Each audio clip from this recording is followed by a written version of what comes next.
The talk that I'm giving, I'm going to sort of divide it into three parts.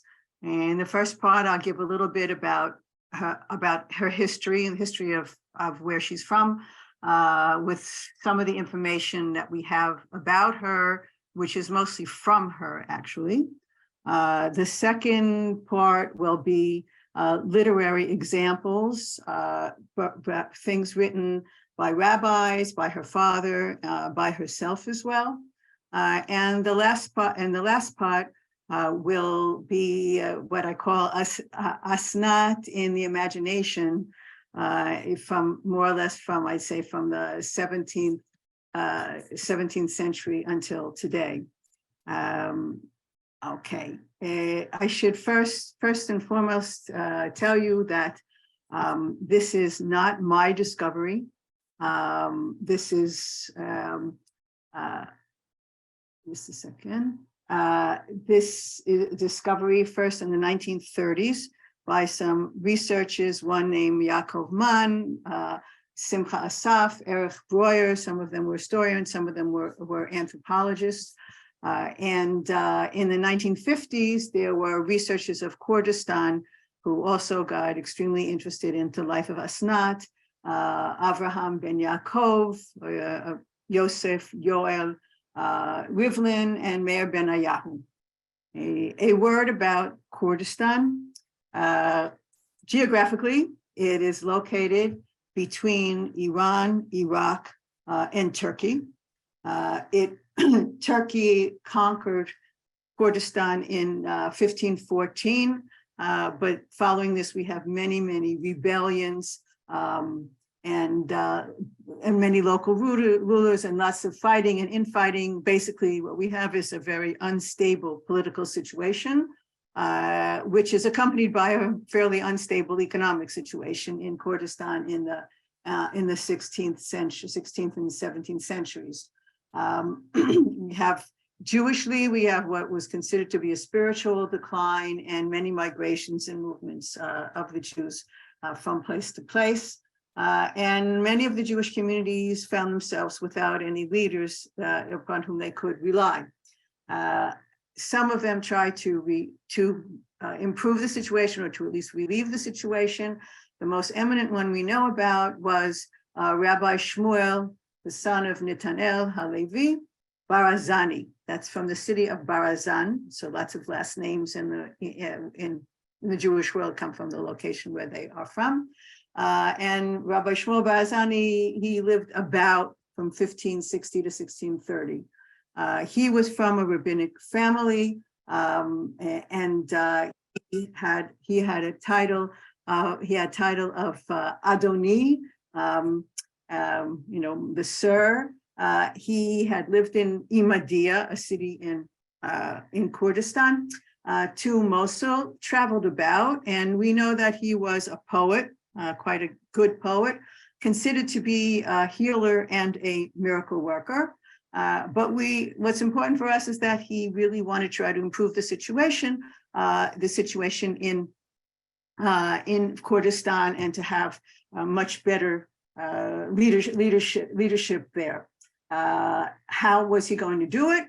He thought that if he added scholars, then if he trained scholars, then he could actually send them out to the different communities and take care of this problem. So he built himself. He didn't build it. He created a yeshiva, and his became a very famous yeshiva in the last stop, Mosul, the last stop that he was at.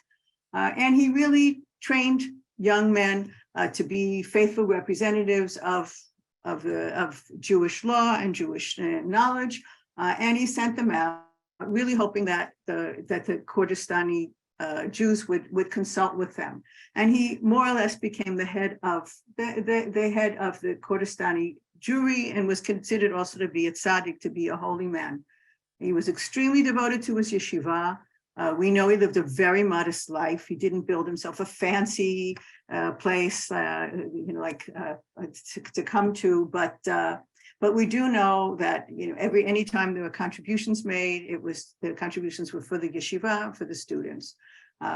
His grave became a holy site. And actually, they built sort of a fancy building over his grave. That's after he's gone. It's not by his instructions. His daughter, Asenath, was, and we'll see how she got to be what she became, but Asenath was considered to be extremely learned, a very wise woman, a woman who knew Torah, who knew Talmud, Hebrew literature. She was said to have written a commentary to Proverbs. Unfortunately, it's not extant. We don't have a copy of it. She was called a Tanait, and we do know that, and we will also see that she married, turns out he was a cousin of hers from Imadia, a man named Yaakov Mizrahi. And she died around 1670. We don't know when she was born, but she died around 1670, we assume. Now, almost all that we know about her is actually from her writings. So I'm going to use the writings, etc., to help us. I think it's time to take a peek. So we're going to go into the PowerPoint. Just a moment. Let me set it up correctly. Yes, all right. The Rosh Yeshiva from Kurdistan, and I call it Myth and Reality. Here we have, we said the literary example. This is an original copy. You can see the handwriting there in Hebrew. That was a petition for help for her yeshiva. What we have here is I have translated from Hebrew this petition that she wrote, and it starts out with, "Listen, O sages," as she turns there. "Sages, hear my words, and wise men will listen to me. I will make heard the pains of my malady. Perhaps my strength and my valor will return. I will scream and wail about learning, because it has vanished from all my borders. An illuminating spark has been covered inside." Excuse me, Rina. Excuse me. Yes. Yes. We don't see presentation. You don't see it. Okay. It's oh yes, I think I know what I did wrong. Just a second. My apologies. And Yeah. Lovely. okay, 1 second. Good. I want to do the whole thing. Now you see it? You see Yes. it nice? Yes. Okay. All great. So, My apologies. Here's from the beginning.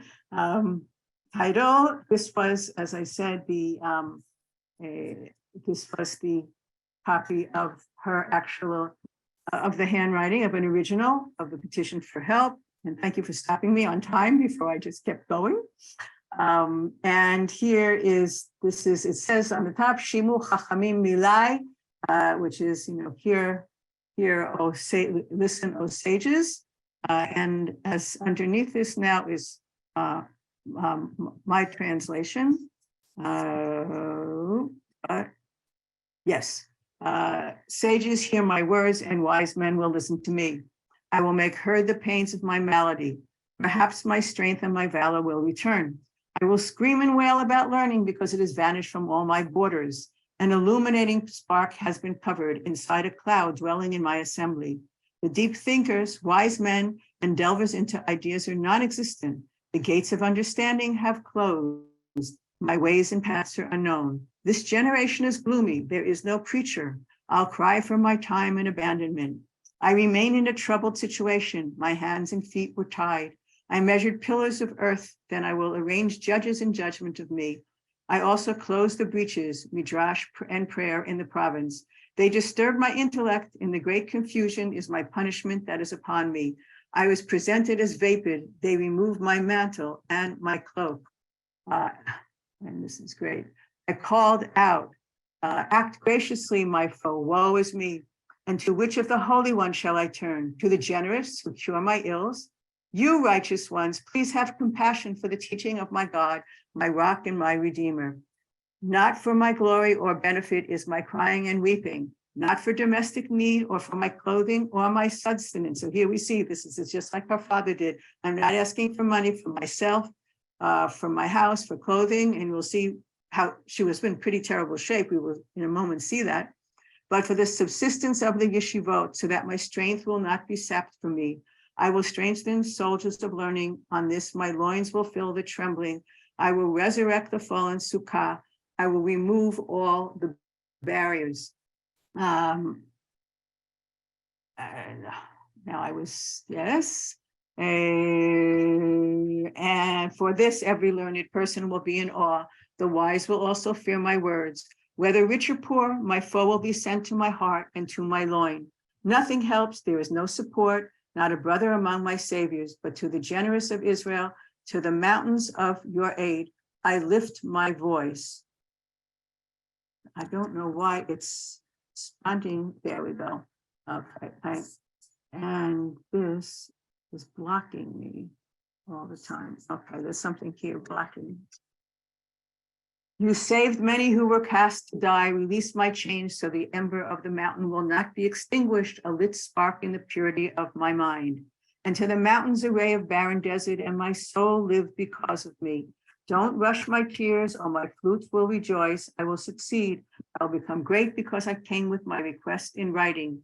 And your right is sublime up until the highest heavens, to the top of my tower.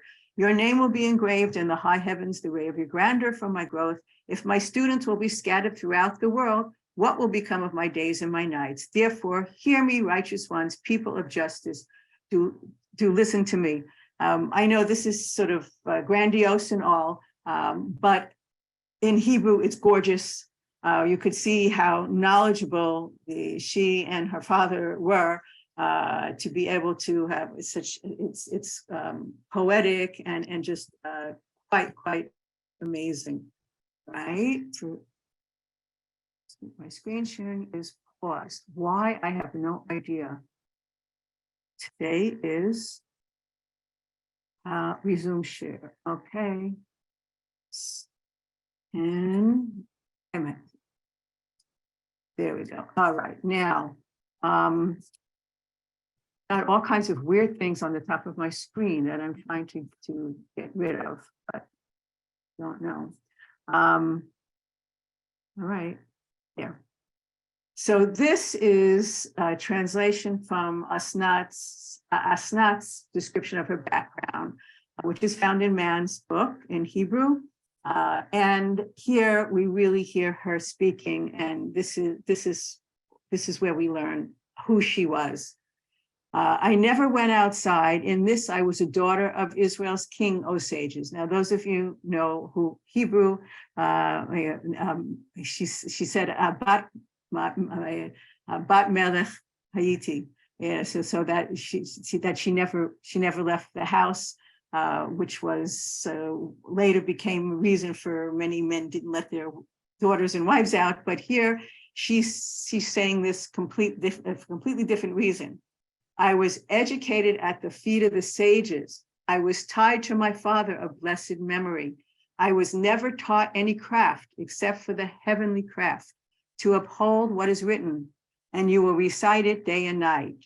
Unfortunately, he, my father, had no sons, only daughters. Okay, so here she's giving us the background that, yes, she was as though she was stuck inside, but she was inside in the Beit Midrash in a private study with her father, educated at his feet, an only child, the only child he had, a daughter, and he decided that he was going to teach her.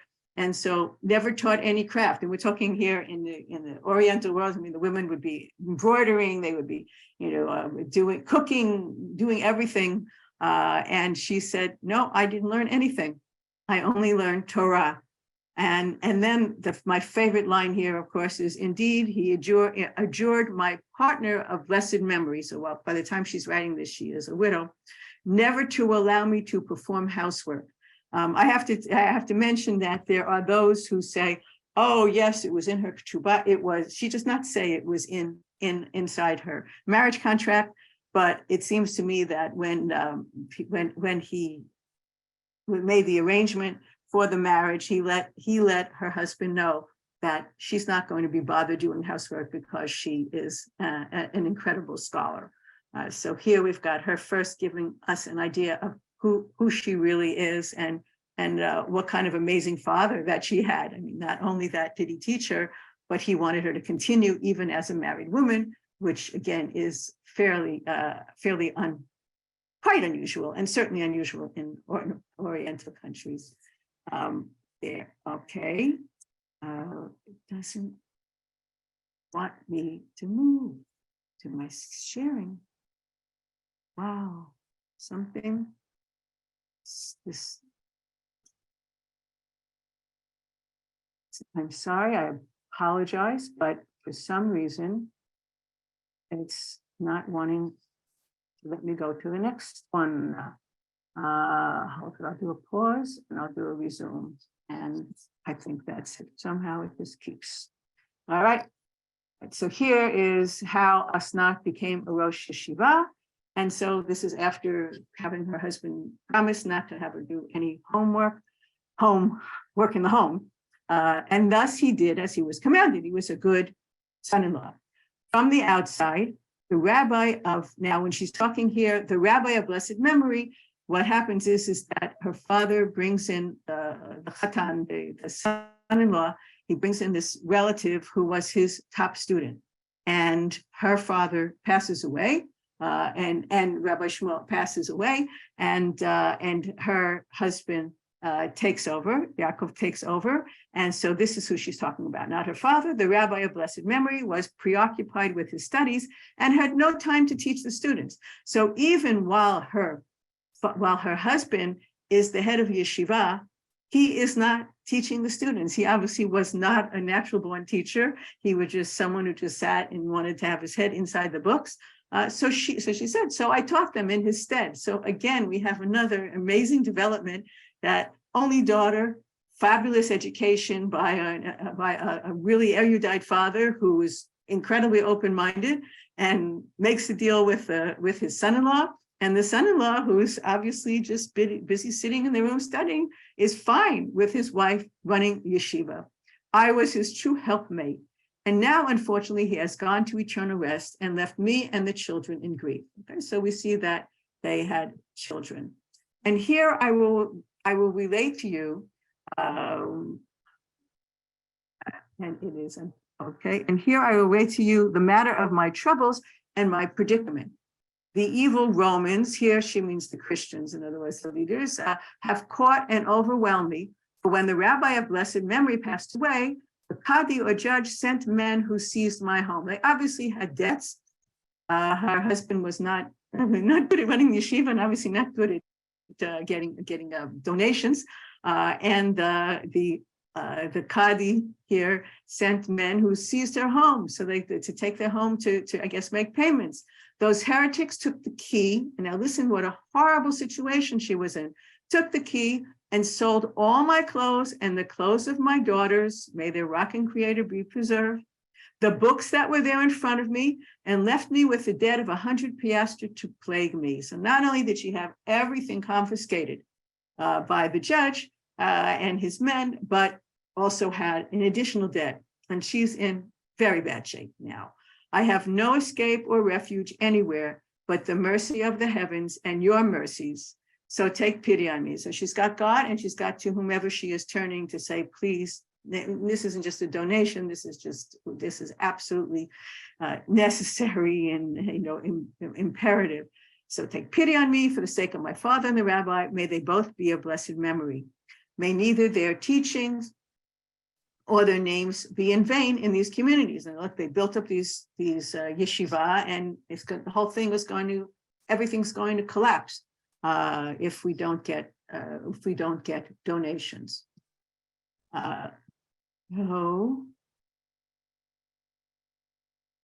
Okay, and her story continues. And here we go. I continue teaching Torah, explicating and preaching about ritual immersions, Shabbat, ritual purity, prayer, and the like. In this predicament, those debts with interest of the aforementioned amount weigh upon me. And those 100 piastres, which I have nothing to sell to pay them, so she's cleaned out, nor a grown son do I have. And she does have a son. She has a son but he's not old enough for her to send out.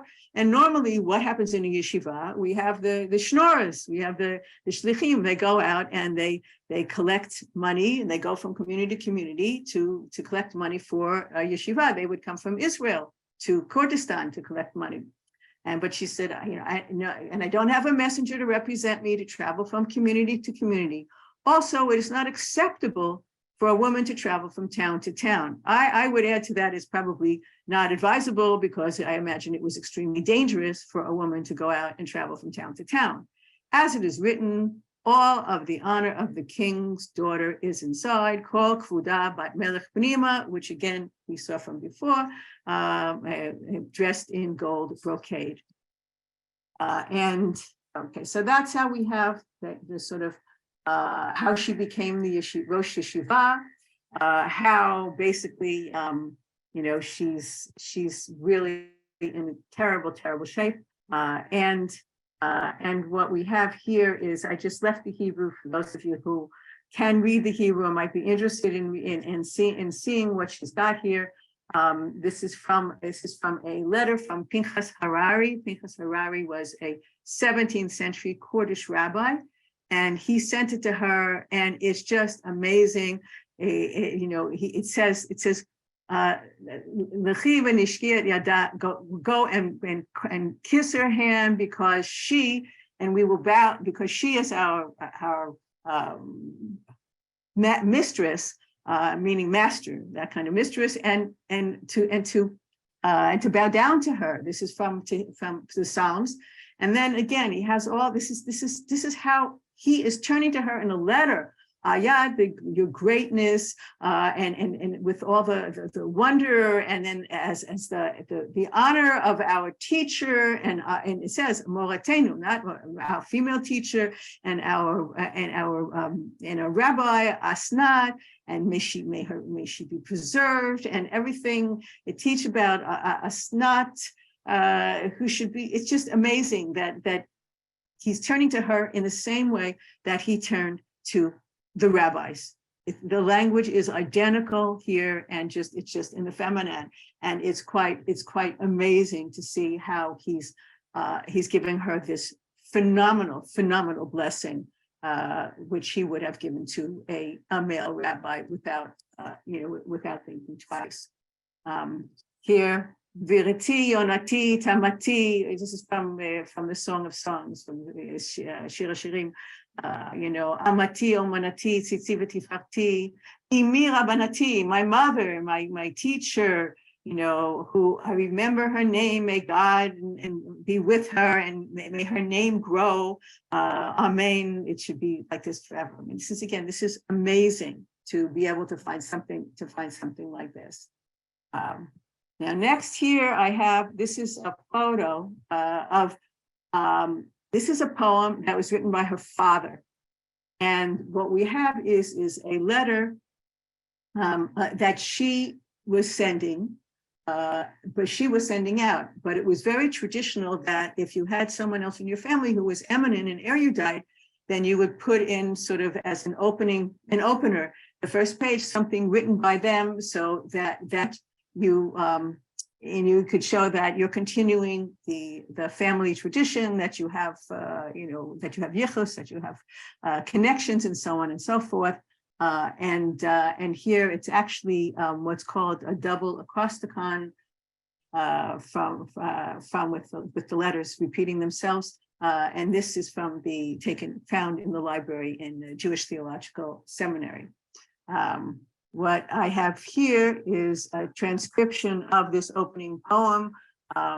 Anybody wants to just quickly look at it? Shemesh, mata, eleva, matofia. The sun will come up and appear. The light here is, and the mouth cannot calm it.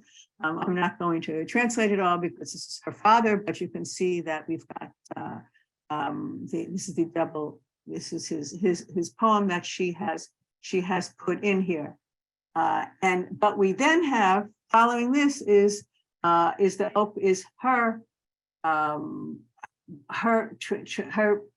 transcription of her poem now, which you can also see. This is like for her letter, she puts in a little poem there.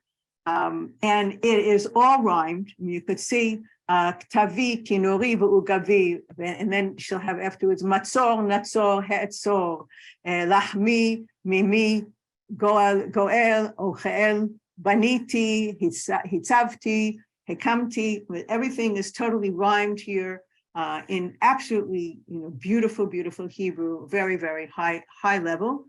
And then what we have is the letter. Okay, so I first hit you with all that high literary jargon of her father's, using her father's letter as an introduction, and then followed by an opening poem to honor the person to whom she's sending this letter.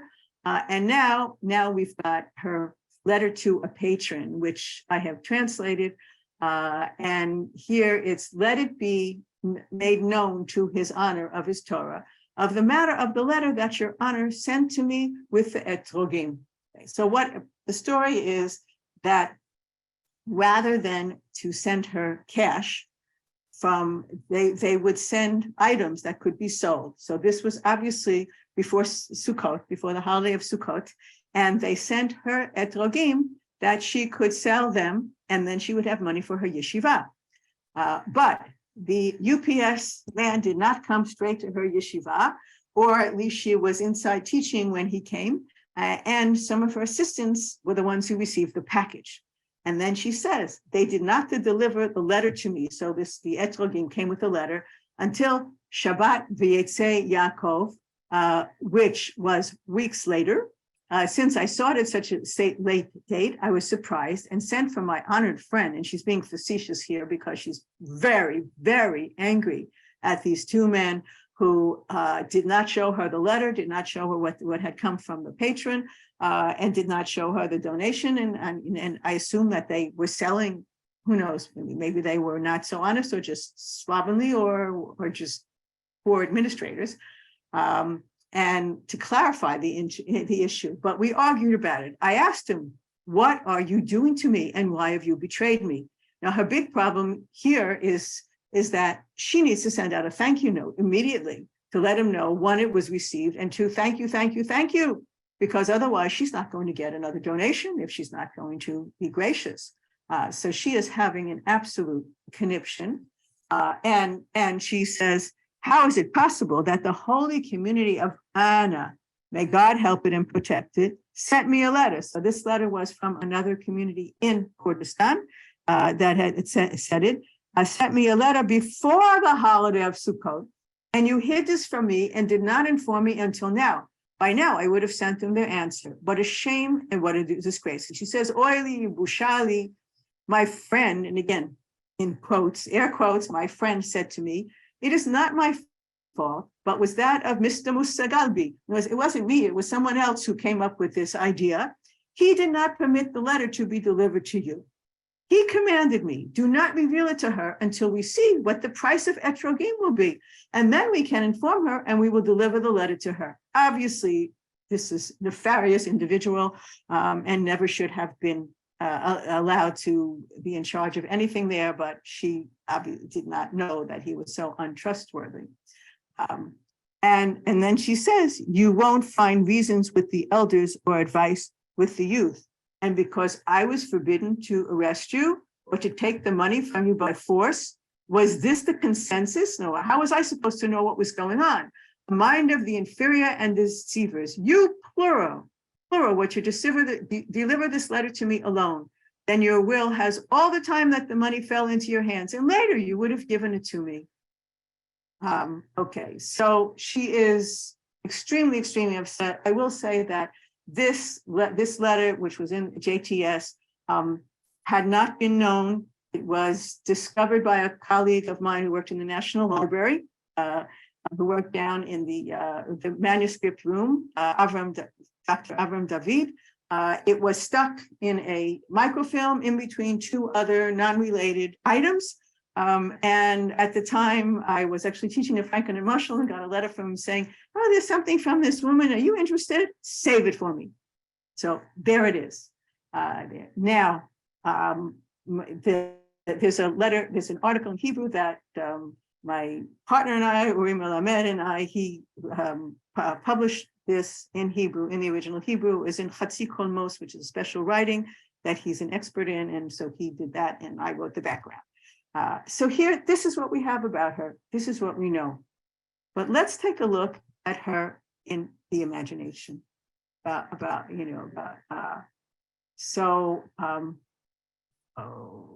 okay. So this, what we have is that there was an amulet that was found, that was located by one of the researchers, and I translated here. It said inside it, Asenath, the daughter of Rabbi Shmuel Adoni Barzani, was a wise woman and a great Torah scholar. Now we have to look, because we have to remember that this is folklore. Okay, we can accept this first sentence, no problems whatsoever. Wise Torah scholar. She studied the secrets of Kabbalah. She probably did. Her father did. It's assumed she did. And acquired a considerable reputation for performing miracles and wonders. After she gave birth to one boy and one girl, as a married woman, she prayed to God to stop her menses so that she could devote herself entirely to studying the holy Torah in purity. God granted her wish. So when I teach this, I say to my students, okay, do we find anything wrong, factually incorrect here? In the letter, if you picked up on it, she said, they took my girls, abanot, they took my girls' clothing.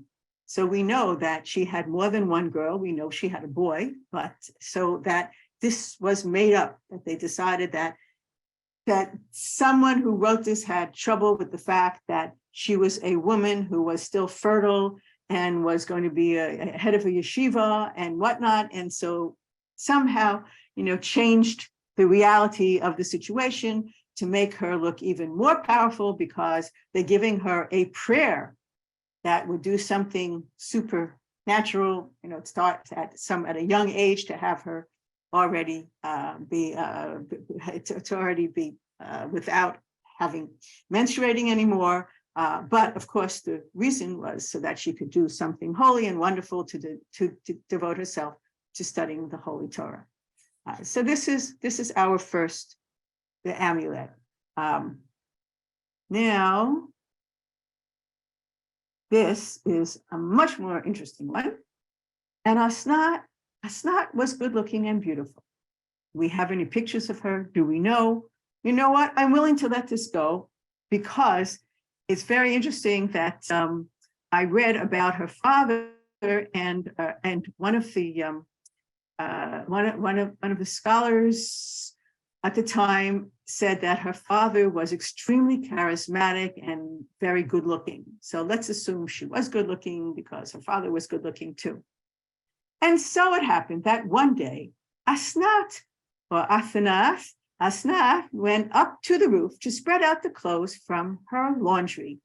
And this is when, again, my students say, wait a minute, she's not supposed to be doing any housework. So here we get already the side of the imagination, of stories that are going to be told about her, not based on reality. And what happens? And a Gentile saw her and desired her because she was good looking and beautiful. It happened that in the middle of the night, the Gentile sneaked onto the roof, and he harbored evil intents in his heart toward the rabbi. She immediately called out the names of the holy ones, and as a result, the Gentile remained hanging on the walls of the roof without being able to move from his place. So here we have a mixture of a Gentile snuck there. She's beautiful. He wants to rape her.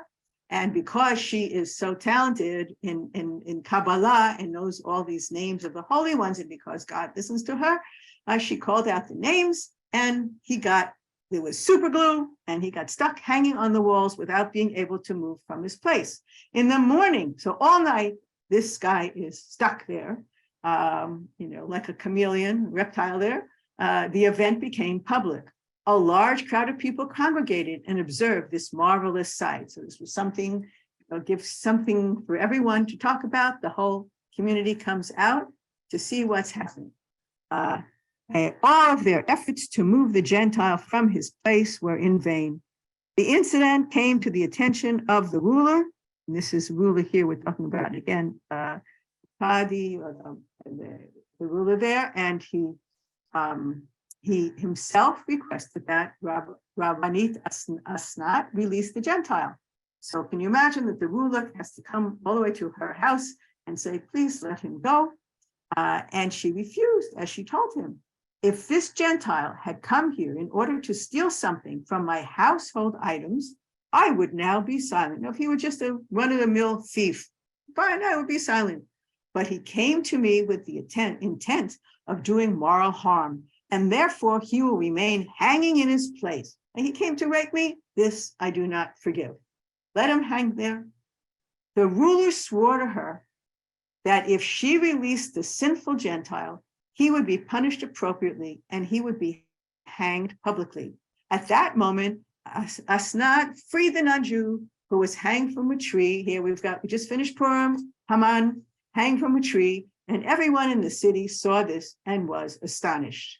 And so what we see here in these two amulets is that somehow even though in the popular memory, Asenath is great. I mean, she's amazing. They do not take away her mental capabilities. They do not take away the fact that she is erudite, but they cannot ignore the fact that she's a woman. It just, and the sexuality, it has to come in. The first one is with not having her menses. This is going to bother them, that she's going to continue teaching when, okay, the husband supposedly has fulfilled his requirement of having a son and a daughter. The woman has no requirement, but she fulfilled it, whatever.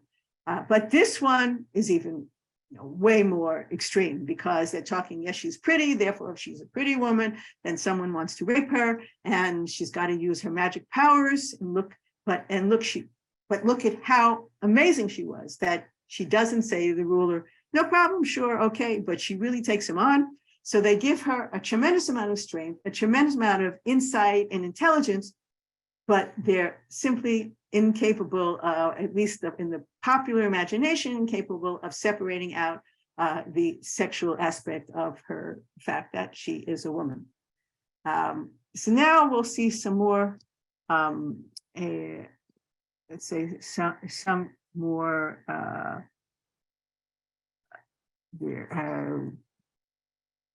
I have, the first time ever, I have this strange bugging, okay, and it's stuck. It's giving me a problem with my screen share. Okay, I'm going to pause it and I'm going to resume it. That seems to be the only way it's working these days. Okay. So here we have another one that it's another myth, called the myth of the dove, that according to the legend, her father often appeared in her dreams, revealing dangers to her and telling her how to avert them. And here she went to An Ode, where she convinced the Jews to celebrate Rosh Chodesh, the new moon. Outdoors has been their custom before they were threatened by hostile Gentiles. As they proceeded with the celebration, there were shouts, and he saw flames shoot up into the sky. The synagogue was set on fire with all the sacred books and scrolls in it. After Barzani whispered a secret name she learned from her father, again the Kabbalah, the people saw a flock of angels descending to the roof of the synagogue. The angels beat the flames with their wings until the very last spark had been put out, and they rose up into the heavens like a flock of white doves and were gone. And when the smoke cleared, everyone saw that not only none of the Jews had been hurt since the congregation had been outdoors, but that another miracle had taken place. The synagogue had not burned, nor were any of the Torah scrolls touched by the flames. After that miracle, the Jews of An Ode were not harassed by the Gentiles for a long time. Gratefully, they renamed the synagogue after her, and the legend ends with the words, and it is still standing today. Right. Here we have a book that came out last year, called it's a children's book. There, Asenath spelled oddly, but Asenath and her dove. So we had the dove story. Sigal Samuel consulted with me to put this together and see if it was going to be factually correct. But we've got here some lovely pictures. She had a very good illustrator, Value Mincy, as it says, and you can see they did in 2021. It came out, the Times of Israel last January, January 30th last year, had a piece about this book called The World's First Female Rabbi. Right here, another lovely picture here of supposedly her father teaching her. Looks more Chinese to me with the braids and the way she's bending over, but who knows? At any rate, here we've got her going for the books avidly, and another one with a dream, and the dove is always accompanying her, and so on and so forth. And here we have her with her children. Although it's interesting that she put one boy and one girl, since we know that she had, first time I noticed that there should have been two girls there and the son. Okay, at any rate, we've got this. Okay, again, an Asenath in the imagination. So we've got here a children's book that came out, notice it, last year. Here, yes, another illustration here with people just waiting online to come to her and ask her for secrets. Here we have what is supposed to be her tomb. I have no idea if it is in Imadia, but we can say it's a picture I found on the internet of supposed to be Asenath's tomb. Here, just a second, again. This doesn't like me today. Okay. So here we've got, I think the library just put this on their website last day or two. This is supposedly what she looks like. We have no idea what she looks like. I would not dare to even put it on a cover of a book, but to just show you that this is what you can find, pictures of Asenath. Here we have this picture I like much better. I actually just found this last week. It's in the Anu Museum. What used to be Beit Futsot is now called the Anu Museum, and it's in Tel Aviv. And I was able to download the photograph of this beautiful picture. This looks very Oriental. It looks to me the way, granted size-wise, they're just showing her greatness and making her large, but how she might be sitting in the middle. This is not like Yentl behind a screen, okay? And there's no mention of that. She's not being hidden. She's running the show. And I actually wrote to Lena, and I told her that I found it and I really loved it. And she said, "Oh, you've got to give credit to the museum because they're the ones who asked me to do it." She's from the former Soviet Union, but I think it's really my favorite. And here is a great one. There's a site that has popular things for famous learned Jews like Maimonides and Rashi, and they have one for Asenath Barzani, the Tanaif. They decided she was born in 1590 till 1670 with a picture of her, and this display is actually on two things. I actually couldn't find it again, so maybe it wasn't a bestseller, but they had a t-shirt and they had a tote bag with Asenath Barzani and her picture on it. This was 2-3 years ago, I found it. So we see it, which is really quite amazing. The Tanait is a rabbinic authority, a teacher, or a sage. Okay, that's the term that's used. And I close with this. A friend of mine's daughter is married to someone whose last name is Barzani. And he went there to pay a Shiva call, and they said something. They started talking about somehow they started talking about the family, and they mentioned that there was this great Rosh Shiva who was in their family, and he said, "Oh, my friend wrote about her," and you can see here we start Harav Netanel Barzani, that was her grandfather. Harav Adoni Shmuel Barzani, Bito Asenath. So we've got, and her husband, Harav Yaakov Mizrahi. So that's the generation where they listed her. Notice this is a family genealogy that goes all the way up to the 20th century. And everyone here is male, male, male, male, male, male, male, male, not and their wives ever listed here. Moshe and Aharon, David, but we've got her father and Bito Asenath, Ba'ala. They didn't put Rabbanit, but this is the fact that she's there. I think that's really quite amazing. Here we have basically a story of an outstanding woman for so many reasons, for the fact that she achieved what she achieved through the means of her father and his open mind and everything that he gave her and provided for her, and her husband, who was clearly open-minded as well and recognized her intelligence, and the community. The community recognized it because they would not have sent their sons to the yeshiva after her father died or after her husband died, but continue sending them. And as a matter of fact, the community of Baghdad sent a request for an outstanding scholar, and she sent her son, so that a woman had trained it. So we have something going on again in 17th century Kurdistan, which we don't find anywhere else in the Jewish world. So thank you. Thank you very much, Renée, for this very interesting lecture on this outstanding heroine. And I kindly ask our audience to either send your questions or please raise your hand and I will unmute you. So there is a first question from Aliza Berger. Where was the amulet found? The amulet was actually brought to Israel. I mentioned some of the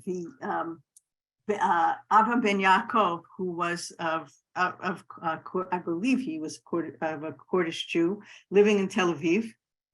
It's a wonderful story because I actually called him to ask if I could see a copy of the amulet because I wanted to make sure it was being read properly before I translated it. And he said that one day there was a knock on his door and this Kurdish Jew showed up and said, "Can you read this?" And he said, "Oh yes." And he read it and he said, "Can I keep it, photocopy it?" No. And this man got very, very nervous because they would put it under the head of a woman, that she should have a healthy baby or whatever, or someone should not, someone's illness should go away.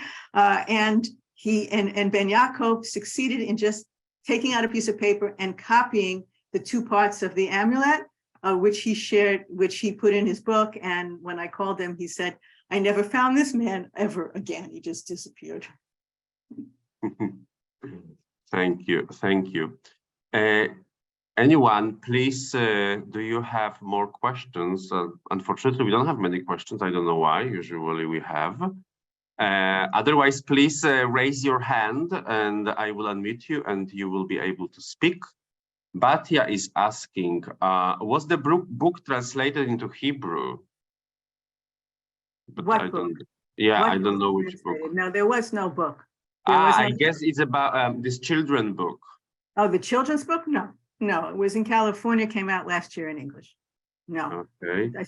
Vanessa had a question, didn't she? Yeah, Nathan Elberg. Okay, Nathan, I would like to know whether the poems and documents that you presented us today are available online at all, because I would really love to look at them again. Most of the forms are in my article that came out in Pe'amim. If you go into JSTOR or it's in Hebrew, in the journal Pe'amim, it's an article that Uri Melamed, my husband, and I published. So you can Google it there. And there we printed just about everything. Thank you. We have actually very interesting questions from Josephine. Is there any indication that she attempted to continue women's involvement by passing on her knowledge to her daughter? No way for us to know. All I know is that she sent her son on, and we have no idea. I'd like to think that she taught her daughters because she was taught, and she, you know, and she didn't assume, oh, because there was only one son, because she had a son, that she didn't need to teach her daughters. But we have, your guess is as good as mine. And I'd like to think that she did. Okay. Thank you. Another question from Ariel Nusrat. Is there any record of Asenath speaking in a Neo-Aramic in her teachings and otherwise? No, everything we know about her, I just brought to you today. We don't, in her teachings, we don't, we don't, you know, we literally don't know. We know that her Hebrew was fabulous. We know that she knew Aramaic. We assume that she, you know, that she spoke dialects, the dialects of Aramaic, as did the Kurdish Jews. But we don't, again, I brought every record we have to your attention today. So beyond that, I can't, I'm sorry. No, it's fine. Thank you very much, Rena. And we have also a lot of nice comments from other people. Really interesting lecture. Thank you very much. Good luck with your stay in Princeton. Thank you. We cross fingers for your new book and looking forward to host you in the future. Thank you very much. Thank you very much. Bye-bye.